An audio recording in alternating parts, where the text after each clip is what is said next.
नमस्कार किसान भाइयों, एक बार फिर से स्वागत है आप सबका प्रशांत पोल्ट्री फार्म के आज के ताज़ा न्यूज़ बुलेटिन में। आज की ये 5 खबरें हर उस इंसान के लिए ज़रूरी है जो मुर्गी पालन कर रहा है या करने की सोच रहा है। तो इस चैनल को ज़रूर से ज़रूर सब्सक्राइब कर लीजिए, क्योंकि हम रोज़ लाते रहते हैं ताज़ा और सबसे अच्छी खबर सबसे पहले। तो अगर आज की वीडियो में बात करेंगे रेट क्यों गिर रहा है, प्रॉफिट क्यों खत्म हो रहा है और सरकार क्या कर रही है, सब कुछ मिलेगा यहाँ। तो बिना टाइम ख़राब किए चलिए शुरू करते हैं। तो सबसे पहले और बड़ी खबर, आंध्र प्रदेश में ब्रॉयलर चिकन के दाम अचानक 175 से 180 प्रति किलो तक गिर गए हैं, जबकि कुछ ही हफ्ते पहले ये रेट 260 के आसपास थे। अब सवाल ये है कि ऐसा क्यों हुआ। एक तो सी फूड मार्केट वापसी कर गया है, मछली झींगा जैसे आइटम्स ने चिकन की मांग को गिरा दिया है। ऊपर से गर्मी ज़्यादा है तो लोग हल्का खाना पसंद कर रहे हैं, चिकन कंजप्शन नीचे गिर गई। और तीसरी बात, पोल्ट्री फार्मों में सप्लाई ज़्यादा है और हालत ये है कि किसान 100 रुपये किलो की मुर्गी तैयार करके 45 से 50 रुपये किलो के बस मुनाफे में बेच पा रहा है, जो कि सीधे सीधे घाटे का सौदा है। दूसरे बड़ी खबर की बात करते हैं तो देश के 9 राज्यों में बर्ड फ्लू की दहशत फैल गई है। कुछ जगहों पर H5N1 वायरस ने ग्राहक के मन में डर बैठा दिया है। अब इसका असर ये हुआ है कि चिकन की बिक्री 25 से 30% तक गिर गई है। दक्षिण भारत में तो हालत और भी खराब है। एक्स फार्म प्राइस 55 से 60 किलो तक पहुंच गया है। लोग अब चिकन की जगह मछली या अंडे खरीद रहे हैं। दुकानदार बता रहे हैं कि ग्राहक दुकान पर आ तो रहे हैं, लेकिन चिकन से मुंह मोड़ ले रहे हैं। सीधा असर किसान की जेब पर पड़ा है। अब बात करते हैं तीसरी खबर की, जो पोल्ट्री किसानों की सबसे बड़ी चिंता बन गई है। कॉर्न और सोयाबीन जैसी फीड सामग्री की कीमतें आसमान छू रही हैं।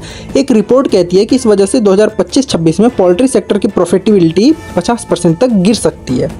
अब क्या हो रहा है, CII और पोल्ट्री इंडस्ट्री की बड़ी बड़ी कंपनियां सरकार से मांग कर रही है कि अमेरिका से GM फीड यानी जेनेटिकली मॉडिफाइड अनाज भारत में लाने दिया जाए। कहा जा रहा है कि इससे फीड सस्ती होगी और किसान को राहत मिलेगा, लेकिन कुछ संगठन इसका विरोध कर रहे हैं। उनका कहना है कि GM अनाज हमारे देसी बीजों और पर्यावरण के लिए खतरा है। तो बहस अभी जारी है और इसका असर पूरे पोल्ट्री सेक्टर पर पड़ सकता है। अब एक अच्छी खबर की बात करते हैं। किसान कश्मीर की SKUAST यूनिवर्सिटी ने एक देसी प्रोबायोटिक फीड लॉन्च की है, जिसका नाम है सलनील।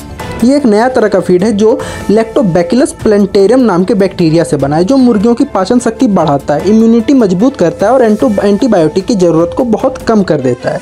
मतलब अब मुर्गियाँ होंगी ज़्यादा स्वस्थ और प्रोडक्शन होगा ज़्यादा टिकाऊ। ये फीड अब पूरे भारत में बनाएगी और बेचेगी इनवाटी क्रिएशंस प्राइवेट लिमिटेड नाम की कंपनी। देशी तकनीकी से वैश्विक गुणवत्ता की ओर ये एक बड़ा कदम है। और अब एक सबसे भावनात्मक और चिंता की खबर की बात करते हैं, जो 5वीं खबर है कि आंध्र प्रदेश के ग्रामीण इलाकों में बर्ड फ्लू ने तबाही मचा दी है। पिछले कुछ हफ्तों में 5 लाख से ज़्यादा मुर्गियां मारी गई हैं, खासकर देसी असील नस्लें। इन गाँवों में ज़्यादातर महिलाएं बैकयार्ड पोल्ट्री करके अपने परिवार का पेट पालती थी। अब ना उनके पास मुर्गी बची ना आमदनी। इसका असर बाजार पर भी पड़ा है। देसी मुर्गी की इतनी कमी हो गई है कि उनका दाम 1100 रुपये प्रति किलो तक पहुँच चुका है और अंडे और चूजे की कीमतें भी 3 गुना तक बढ़ चुकी हैं।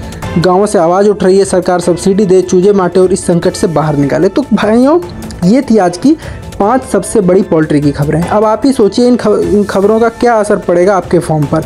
क्या आप ब्रॉयलर के घाटे से परेशान हैं? क्या आप देसी मुर्गी की कमी से जूझ रहे हैं? या आप सलनील जैसे नई फीड के आजमाने की सोच रहे हैं? अपना विचार कमेंट में ज़रूर लिखिए और अगर वीडियो अच्छा लगा हो तो लाइक कीजिए, हमारे चैनल को सब्सक्राइब जरूर कीजिए, वीडियो को शेयर कीजिए।